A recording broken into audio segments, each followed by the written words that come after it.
Hey there, I'm making one of my few public appearances with my ugly mug to kind of give you an apology.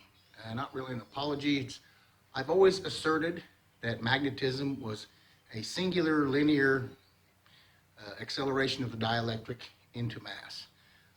I haven't changed my theory, but this is a adjustment to my magnetism. Gravity is still centripetal to mass. My theory stands firm there. The only thing I'm going to change in my theory is how magnetism works. And instead of it being a singular direction of acceleration through mass, I've changed it to a dual direction. Bilateral or bipolar, however you want to name it or call it. I'm calling it bipolar, but it's actually bilateral. So I'm going to explain how I've came to this and what brought me to it, and then I'll explain exactly how I can show you what this new epiphany I've had explains magnets, natural magnets, and natural magnetism. It possibly stumbles into electromagnetic fields too in general, through every type of energy there is. So anyway, my theory stands firm. I'm just going to change magnetism a little bit. It's a fundamental change, but I still assert that it's linear. Magnets are the linear feed acceleration of the dielectric above gravitational. Like I said, gravitational is spherically radial penetration of the dielectric where it meets at the core and balances out into the gravitational byproduct display of gravity. And then magnetism is linear dielectric through mass, but I'm now asserting it's bipolar, bilateral, dual. And we'll get into how I say that works and why I believe I found out that's how it works. And we'll move on.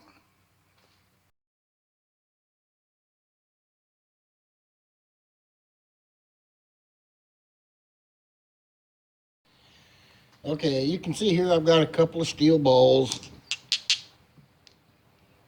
There, piece of steel, square, and a couple of small ball-bearing steel balls. So gravity is centripetal to them because none of them will show a pole. I can show you, they won't show any poles, nowhere around it. I'm pushing the button down, believe it or not. It's centripetal. The dielectric is going from the outer spherical circumference, meeting at the center, and balancing out. This will not pick that up on steel, rubber, anything, okay? The only time, I may set these where they won't run away from me. The only time this picks up a north or south is when you magnetize it. Then you get a north and a south, like that sphere, or a north and a south, like this cylindrical magnet, or a north and a south, like this little square rectangular magnet, okay? The difference is in centripetal, it goes all the way around to the center. And it'll balance out however it needs to, no matter what the shape is, square, rectangular, spherical, whatever. Centripetal, gravitational, dielectric is going to be the same all the way around. It will not show up on a pole finder or a Gauss meter. Magnets, it does. But now, with my new adjusted theory, I'm going to show you why these two steel balls go to both sides simultaneously. They go to both sides, regardless. That one,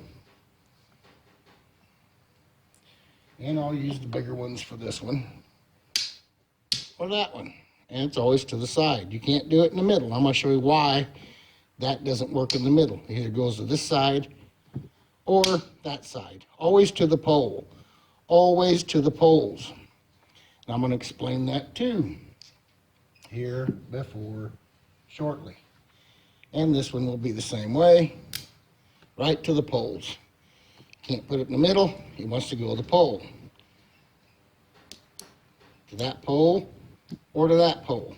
You can't stop it. To that pole or to that pole. Okay? So, We're going to move on to something else. But there is centripetal displays of a magnet, but I don't think it's centripetal. And I'll show you why next. Okay, to show that, before we get to that on the centripetal part of a magnet when it's magnetized, I'm going to show you how simple it is. This magnet is not magnetized. I'm pushing the button down, believe it or not, and this steel ball won't stick to it, but it will, that magnet, okay?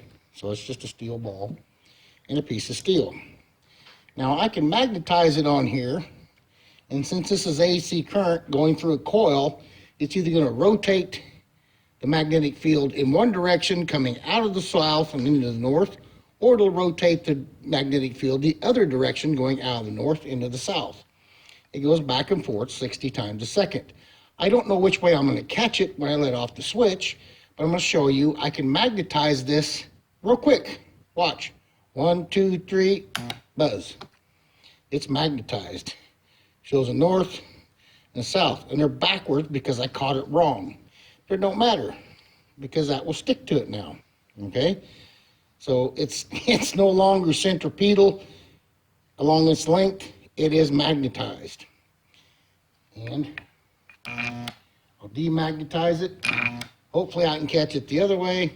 I may even turn it the other way. It don't matter. Let's see, maybe.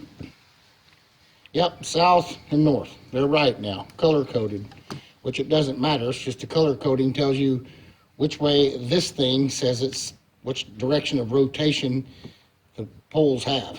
And it's magnetized again. But if you notice, I want to show you this little quick demonstration, is we have a pole out here on the end, but as we get to the center, it dies until we get to the north side. Then it picks up again, dies, then south, and it dies, then north. This is a little off because I probably had it off on the transformer where the center of this magnetization happened. But you notice, south to there, and it dies. No reading. Then north, all the way out, basically to the end. I had it sticking over the end too far. But there's a reason there's a dead spot in the middle, right here, and we'll move on and show you why that is. Okay, this is where it gets funky. Before I show you why there's a dead spot, south, dead, north, dead, south. Before I explain why there's a dead spot in the middle of this magnet, I want to go back to why I've changed my theory. Both poles are feeding in towards the center. It's not going through it in one direction in a single rotation. That's what I thought because of this. Because the north rotates to the right and the south rotates, well, let it come back on. Wish it wouldn't do that. Aggravates me. South rotates to the left, north to the right. So it tells you the whole thing's rotating in one direction because it pulls it down or pushes it up.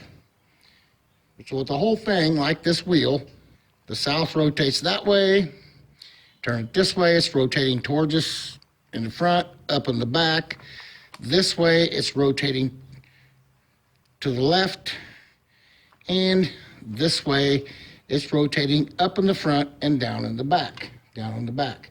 I've showed this 1,000 times, and this is what finally got me to my epiphany of why it does what it does.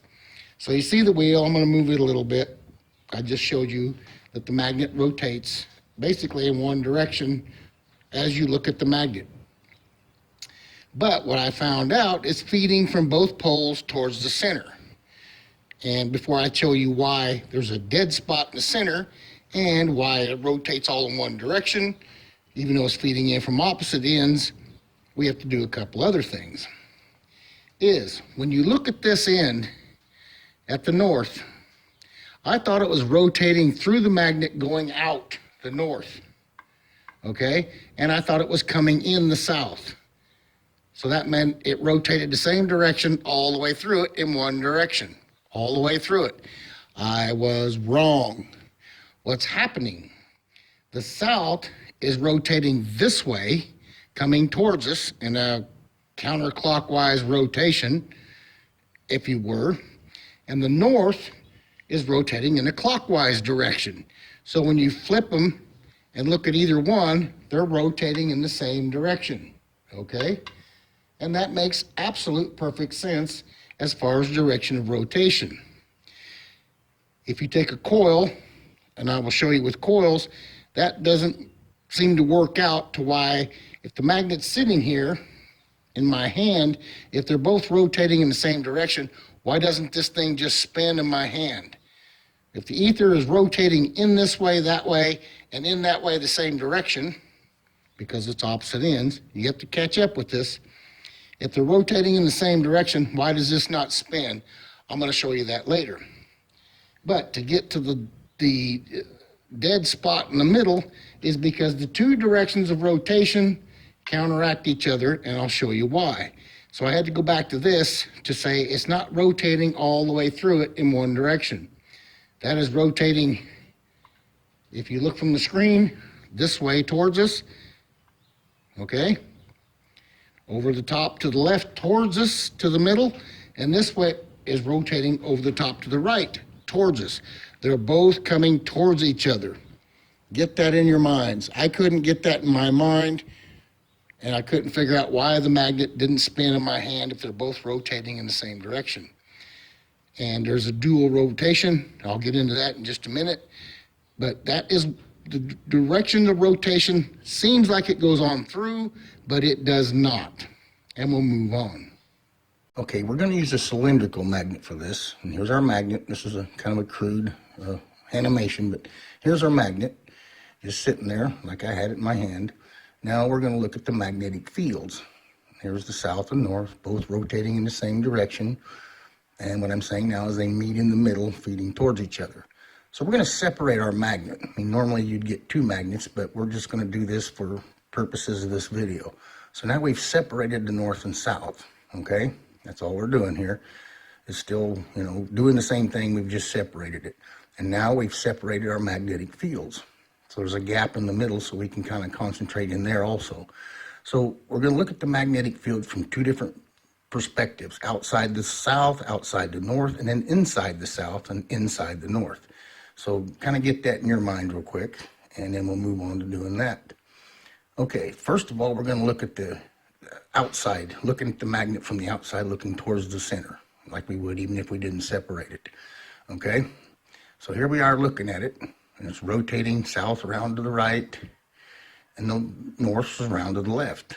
And I showed you that. So now we're going to lay them side by side so I can give you an idea here. And it gets confusing when it's doing that because you can't tell which is which. So we'll look at both fields side by side from the outside looking in, okay?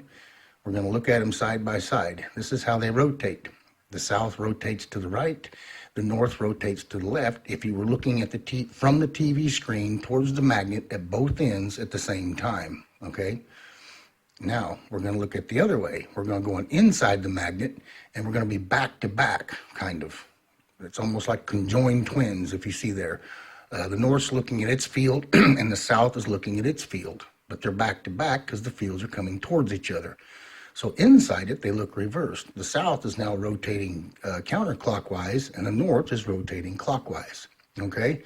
That's we're looking from the inside of the magnet towards the outside from both poles at the same time. Okay, now we're going to get to how and why that dead spot, north, dead, south, dead, north, dead, south, how that dead spot works. Basically, it's back to centripetal. There's not enough acceleration for this or a Gauss meter to pick anything up. A Gauss meter might pick up a little bit, but it's not enough for this Hall sensor to send a signal to the lights. And that is because as each opposing directions of feed comes in, even though they're rotating in the same direction, they meet in the middle and they cancel each other out down to a speed either fed from themselves or coming in from the ether that's just gravitational. It's centripetal in the middle. The speed of flow is centripetal. Let me put it that way. The acceleration coming in from both ends may be feeding the atoms, but the speed at which they do them in the middle, at which it feeds it, the acceleration has slowed down because of the cancellation of the two opposing fields coming towards each other. So to get to how and why that does that, I only have one of these, and this is a sad interpretation. It's a torus. There's one on each end of this magnet. There's a blue one here, and there'll be a red one there. I only have one of these. Can't hold two of them anyway. So it's like a torus, okay? A torus action on each end. There's two of them. But they're flowing, they're rotating as the directions we see. You know, the north's rotating that way, the south is rotating that way, I mean, depending on how you turn it. So they're both rotating in the same direction this way. But the difference is, the one on the north is feeding into the magnet in the center with a Fibonacci spin, and then it comes out of the magnet back towards itself. So it's a loop. It's almost a loop that way, if you see what I mean. That's 360 degrees around it. Spherically radial around it, a loop. No matter how I turn this magnet, it's going to loop. Comes in the center, Fibonacci, tight spin. That's why your acceleration of the attraction to steel is there. Your acceleration is right there at the center of the Fibonacci's on both ends going in, okay? When it gets to the middle, they cancel each other out. We're going to get to that. But there's a torus on each end. It's rotating in the middle of the torus and coming out the top of the torus back to the center. If you see that loop. Into the magnet, out of the magnet, back in. And this side's doing the opposite. So each torus is feeding in the center, opposing the other one. The south is coming in this way. The north is coming in that way. Then they both feed away from each other back to the feed in, like an M, almost like an M. If you see that, all the way around it. So it's a bulb. There's two bulbs here. Each one is independent. Two independent bulbs, bipolar, bilateral. Okay, that explains, if you will, what's going on as the feed. There's two different directions of rotation. It's rotating this way, but it's also feeding in as it does that. That's where the Fibonacci swirl comes into each end, going towards the middle. Now we'll move on and show you why the middle is centripetal, and we'll do that. Okay, here's our magnet. Normally the flux lines, they show it going out of the north all the way around to the south. I don't believe that's how it works. This is more how it works. Each one's coming in, and when it gets to the middle, they hit each other and bounce back around towards the input. So it's like two toruses, if you notice here. These are rotating in the wrong directions, but the center of the toruses is feeding in towards each other. The center, okay, the Fibonacci spin in the center is feeding in towards the center of the magnet, and it's flowing around, back around towards the outside. Okay, that's what the Fibonacci is doing, just like what that's showing with the magnet. The toruses are more inside the magnet than where I'm showing them, but I'm just showing them there. I'm going to do this other animation where it shows the rotation right, but the center of the Fibonacci coils in the center of the torus is moving the wrong direction. This is the actual rotation, south on your left, north on your right, and that's how it looks. That's how it does. Like I said, the toruses are more centered in the magnet, closer to each other, but this gives you an idea of what's going on. Two different directions of movement, coming in the south and north in the center and flowing around, back around, out towards each other on the outside, and then they're rotating around the magnet at the same time. Dual motion, okay? Okay, I should have just showed you an animation of how the toruses work. So we know it's coming in to each side, opposing directions, in a Fibonacci spin, which is our rotation that the TV screen shows. And there's a feed coming in and looping back around, which is apparently faster than the rotation because this ball does not spin. It just gets sucked to it on either pole. So that means the feed coming in and coming around is quicker than the rotation that we see on the TV screen, okay? So it tells me. Maybe I'm wrong. But what I want to get to there is this little axle I've made. If you see, there's arrows on the red here. They're rotating towards us, and arrows on the blue are rotating towards us. So these are like our toruses on each end of the magnet. They extend closer to the center, but this is the best I can do to be able to hold it, handle it, and show you. So we know they're both rotating in the same direction. The general rotation this way, because if you put the red towards the TV screen, if you see the arrows, it's going to rotate to the right, clockwise, and this blue one is rotating clockwise too. But if I turn it, then the red is rotating counterclockwise, and so is the blue, if you see that. So, in that orientation, they're both rotating counterclockwise. In this orientation, they're both rotating clockwise. And we have our feed coming in and looping back around at the same time we have this rotation. So there's two directions of movement or rotation. The rotation this way, I say, is slower than the rotation this way. The feed in, Fibonacci in to the center and coming back around to the end on both sides opposing. Okay, we got that. What we've got here, though, I want to show is I got two coils. And they're wound opposite each other. If you see in the middle here, they come up the same. They're in the same direction. They're coiling the same way. See that? So one is north, which if we put the end, and the ears sticking out are the end of the magnet, just like this. Right here is the middle of the magnet where they meet. Okay? Stay with me. So if I turn it this way, point it to the screen, it's rotating clockwise. You see that? It's actually coming towards us, but it makes the screen rotate clockwise. It's messed up. And vice versa, the south, I may have these backwards. Let me see here. If you flop them, you can't tell which one's which. So this one is the north, because it's rotating clockwise as it comes towards us, if you see that. If you can see, it's clockwise coming towards us. It's corkscrewing towards us. So that's the north. This one is corkscrewing counterclockwise towards us, as if we put the south to the screen, okay? Counterclockwise, but it's coming towards us. South to the screen, counterclockwise, we know that, but it's coming towards us. This one's north. Put the north to the screen, it's going to go clockwise towards us, okay?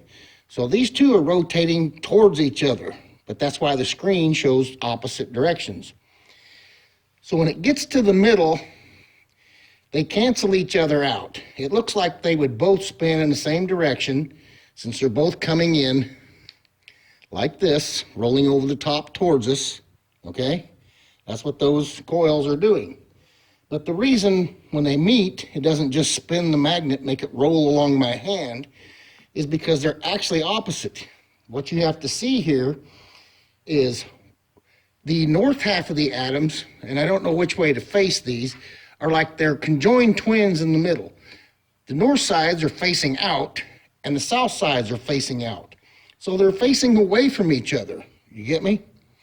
They are facing away from each other, or you could say they're facing towards each other. But the rotation will seem opposite to the other one that the other one's seeing.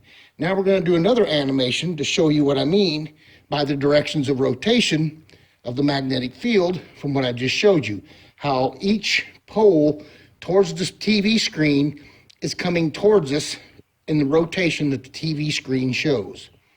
Okay, now we're going to do an animation that shows why that does that, and we'll do that.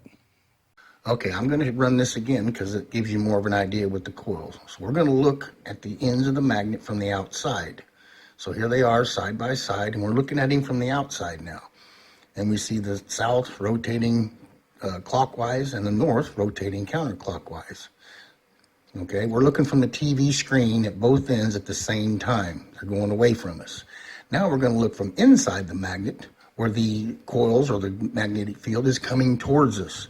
So in the middle of the magnet, the south side looks like it's rotating counterclockwise, and the north side of the magnetic field looks like it's rotating clockwise. See, they reverse depending on your outside or inside of the magnet or which end you're looking at on the outside. Okay, this is a turnbuckle. It's a hardware piece or a trucking piece, and I'll explain it in just a minute. So it's going to be like our magnet. Okay, I'm going to put our magnet up here. That is our north and south. Perfect. Now, this is the magnetic field, which are going to be these two screws. The circled screw is the south, and the hooked one is the north. If you notice, see how they're opposites? Our rotation is going the same direction, but what I'm going to show you here is with a turnbuckle, this one is left-hand thread, which is what the north is, and this one is right-hand thread, is what the south is. So think of our magnetic fields coming in with our torus and our Fibonacci's as a left-hand thread and a right-hand thread. So they're spinning in the same direction, but they both move towards each other, okay? Now I'm going to show you that with this turnbuckle. So the piece here in the middle, red and blue, is our magnet that's on top. Same thing, it is our mass. The red threaded hook and the circle threaded hook is the magnetic field. But all we're going to show with this is the motion moving in the torus, the Fibonacci, and I can't show it coming out both sides back around to the front. But I'm going to show you why there's a dead spot in the middle where it goes back to basically centripetal acceleration. The pole finder and the Gauss meter doesn't pick anything up there. Okay, so keep that in mind. They're rotating in the same direction, but they're threaded opposite. Same thing the magnet's doing. Now let me show you. If I spin them both like a magnet spins in the same direction, they hit in the middle. If you see that, they hit in the middle, even though they're rotating in the same direction. They stop each other. They stop. You can't turn them anymore in the same direction. Now, if I turned them the opposite way, see, they're both going the same direction. Look at the separation in the middle. Go in the same direction, and they separate farther, okay? But the rotation of a magnet, for some reason, the left hand and the right hand, they go towards each other in the same direction of rotation. If you see what I'm doing, I'm rotating them both in the same direction, and they hit in the middle. This is called a turnbuckle. This explains the rotation of the torus through the center of the torus, the Fibonacci, perfectly, okay? So when they come towards each other, they hit. Now, at first I thought they should be wound the same way to hit each other. One coming in the opposite of the other would hit this one and stop. You see what I'm saying?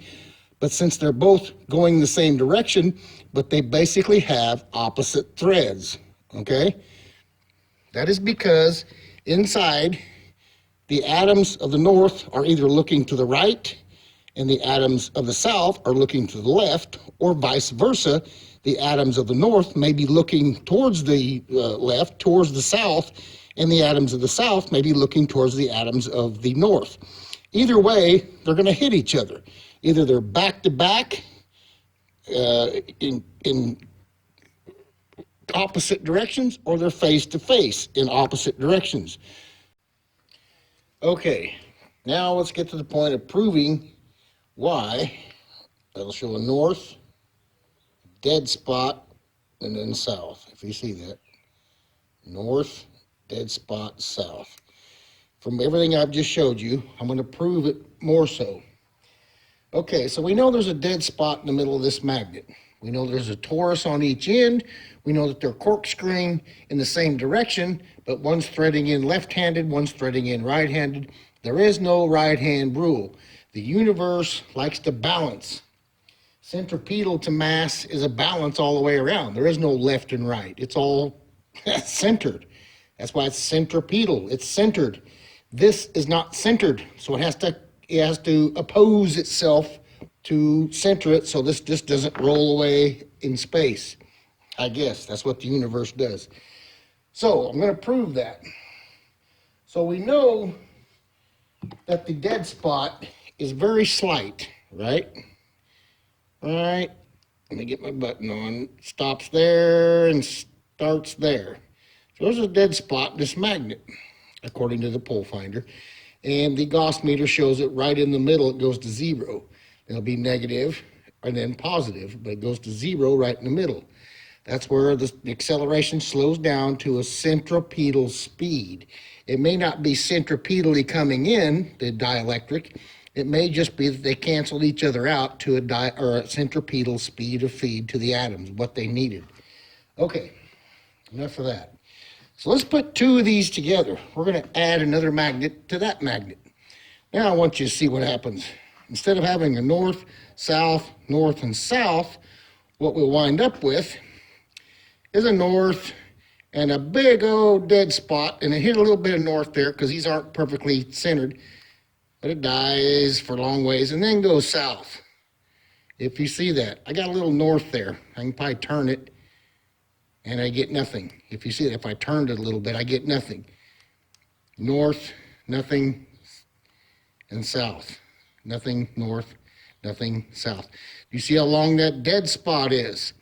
So the centripetal speed, these have worked together. Now they are one. The face, the two opposing faces are still in the middle, but they're longer. They've lengthened the centripetal speed. The torus acceleration on each end has got as far as it can, and then it just slowed down to feed what it needs. And that is determinate and proportionate to the size of the magnet, the length of the magnet, and the diameter, what have you, is determinant on how far that torus reaches in before that speed goes back to centripetal. Let me do it real quick. Dies, nothing, there's a north. Let me turn it where it doesn't show it. South, nothing, north. Now watch, we're going to keep moving here.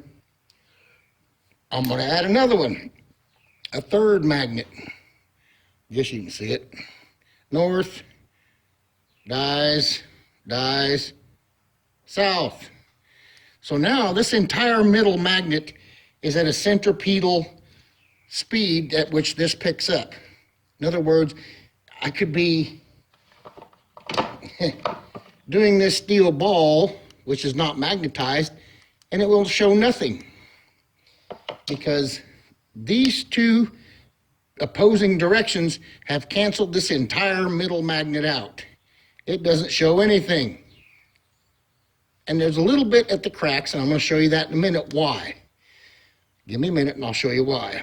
You have little flashes, just barely see, but it's solid there, dies, little flash, and then solid there. And we're going to keep going. We're going to keep going. We'll add another magnet. Okay, well, how much did we kill now? How much centripetal speed do we have? North, nothing, little flash, nothing, and a south. Okay? But it'll keep the same speed at the ends. I mean, as far as power, the Gauss will still say this is an N42 down here, but it will not show that all along the middle.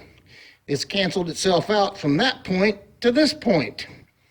And these are basically centripetal. There's a little bit of feed coming in between them, but I'm going to show you that in a minute, how that works. So let's add one more.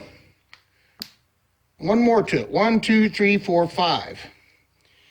I guess you can still see. North, little flash maybe. Nothing, flash. And then south. There's a little bit there. Let me turn it. Nothing all along. North, nothing all along. Little flash. Nothing. And then south. From there to there, this is all basically centripetal speed of acceleration. The two toruses can no longer keep up with all that. There's no need to. They're doing it at the end, and it slows down through it. And it may be coming in from the ether right around here like it would centripetally, and it's not even feeding all the way from the end. You see what I mean? It might have canceled itself out so bad. This magnet in the middle and part of these two may just be getting regular centripetal dielectric feed from the ether. The acceleration's not going through it from both ends all the way to the middle. I hope you can understand that. So it's the same thing as if this magnet, let me spin it, this piece of steel, it's not even a magnet. I just painted it to look. That's all we're doing. We're putting the torus out here, a torus out here. They're feeding in towards each other. We've still got the Fibonacci coming in the end, and I'll prove that to you here again. The Fibonacci is coming in the end with the same power on the north and the south. See, it's still there, but watch this. It's like it's dead in the middle, like this whole steel bar. It does not, the steel ball does not stick to it. Now watch, just a minute, sorry. It sticks to the end, in the middle, it rolls, but it will stop at the gaps. But see how it just rolls along, even past the poles, and it'll stop at the gaps, where there's a little bit, but really flings to the end, where the Fibonacci's strong. Down through here, it's not so strong. Okay? If you see that, just a little bit, and I can stop it in the middle of that one, it'll stay there, and just barely roll, but I can easily move it, see? Easily move it. But when it gets to the end, I cannot move it. I can no longer move it. It holds the whole string up by holding the ball. Okay? So that shows that. But it is a left hand and a right hand rule working simultaneously to cancel each other out. That is what gravity tries to do. The dielectric tries to go back to zero. It wants to centralize itself. And there's one more experiment, or one more thing I wanted to show you, is we see what that does because they're the same diameter. If you look down through there, they're, you know, pretty close to the same diameter, so we don't have a lot of bleed out of south and north. There's a little bit, and that's why the ball will stick possibly at the north or south between the intermediate poles or magnets, a little bit there, a little bit there, a little bit there, but really bad there, okay? And this, since this is picking up all those gaps, it will stick to it a little bit. And it's understandable. There's just not very much power. I can't even pick it up, see? It won't pick up the magnets, and the magnets won't pick, well, they pick up the steel a little bit, and I can throw it off. So that, in that itself. This is a string of neodymium N42s. They're all magnets. I think they're 1/4 inch. But what I want to show you here is, since these are not the same size, they are different in size. I mean, as far as, they're the same size, but they're different in shape. Let me put it that way. They don't meet equally like these do. They have gaps, but watch what happens here. I'll show much more of a south and a north, because this is the north end. Get my button, north, and this is the south. So when I'm on this side, it's always going to be a south, south. Most time it'll show south, south, and then the other way it'll show north, north, north, north. And there's more magnetic action going on here. The toruses aren't completely canceling each other out because of the shape. It's allowing ether to come in and torus between each magnet. And I'll prove that because this will get stuck between them much tighter. See, I really have to move it. So each torus is in between these, sticking out a little bit, if you will, on both sides of each one. In the middle, it's doing this. On the outside edges, where they're not the same diameter, you've got a little bit of double feed, double torus, bipolar action. So that's the end of this. I hope everybody understands what I tried to prove. It is bipolar. They're coming in towards each other in the same direction of rotation, but it's like a turnbuckle. They screw in opposite directions, or in the same direction, but they're threading in opposite directions. Okay, I'm about done here. So remember, we've got our toruses that our magnetic fields they're almost interconnected. You know, the torus is coming into the magnet on both ends and looping around to itself, and they're all rotating in the directions I've shown. And to more proof to that is because when you take something steel and bring it up to the end of a magnet, they both pull in, right? So that is the Fibonacci spin in the center pulling the steel to there. The rotation is going through it just like it does the magnet, but what holds it there is the Fibonacci spin coming towards each other. It's a lot more powerful and quicker on the ends than the rotation is all along it. Now, further proof, that's why anything with steel that's not magnetized will pull to either end, because they're pulling in. And more proof of that is when you put two magnets together, that is because the rotation of opposite ends is in the same direction. If you took two, the rotation is in the same direction. They're both the north and the south on the outside ends, like I showed. When you look at them this way, they're rotating in the same direction. The south of one, the north of the other, they're rotating in the same direction, so they pull together, okay? Now the repulsion, there's still the Fibonacci is powerful, but if you notice when they repel, they always want to throw each other off to the side, south to south or north to north. They really push sideways. That is because the opposite directions of rotation, because you're facing them towards each other like this. And when they look the same here. When you put them here, they're opposite. And I should do this. When you look at these here, they're opposite. But when you do them this way, they're the same. So the rotation interlocks because they look opposite there, but they're the same this way. Just like if you broke the magnet in half. See, that's what we're doing. We're breaking the magnet in half. And we're looking at it this way. Okay? So that's why they repel. The rotation is the same direction or opposite directions, and it can't come together. It's not that the Fibonacci is not pulling, it's that the rotation direction of the Fibonacci is in opposite directions. Okay? That's why steel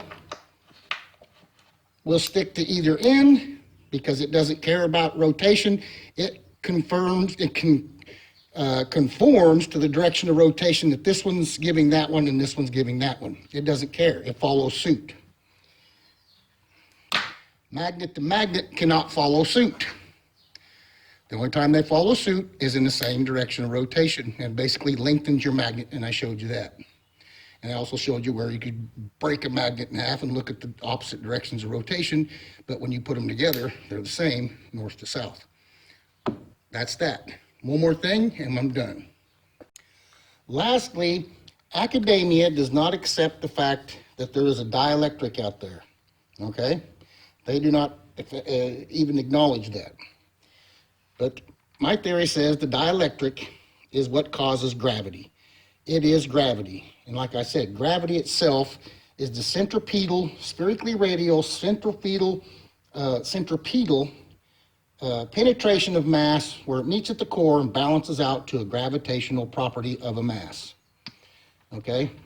Now, beyond that, since that's what I define as gravity, okay? So everything is centripetally getting anything gravitational, it's not magnetized or experiencing energy, is centripetal dielectric penetration. Now, if you look at, I don't have a way to make a formula for gravity. The academia doesn't believe in the dielectric. So I say the dielectric is gravity. It causes gravity. So I'm going to show my formula right now down below that a magnet takes gravity, but even though my formula says it's gravity, magnetism equals gravity linearly accelerated through mass at the law of conservation of energy. So it's coming in from both sides to the middle at the speed the mass needs to hold itself together. You know, you're getting a little bit of energy, so it might be just a little bit above the law of conservation of energy, because you do have enough energy for it to do something like that. So there's a little bit above, but this is the next stage above gravity for, you know, mass to display energy with nothing affecting it except the dielectric. So that's where my formula comes in for magnetism. I equal G linearly accelerated through mass at the law of conservation of energy. Okay? Anything above that, like electric currents, fission, fusion, combustion, my other formula for energy, E equals gravity linearly accelerated through mass above the law of conservation of energy, above what it needs beyond a magnet. That's why magnets make electric currents. You have to have magnets or a magnetic field to make electric currents. So that's my other formula for energy. So I'm just showing that those two stand firm. I just changed about how on a magnet the linear acceleration is coming from both ends meeting at the center instead of going through it in one direction. Okay, that's the only change I made to my formulas or my theory. My formula doesn't change, it's just bipolar instead of unipolar. Well, unidirection, it's bidirectional. Bilateral, bipolar. Thoughts?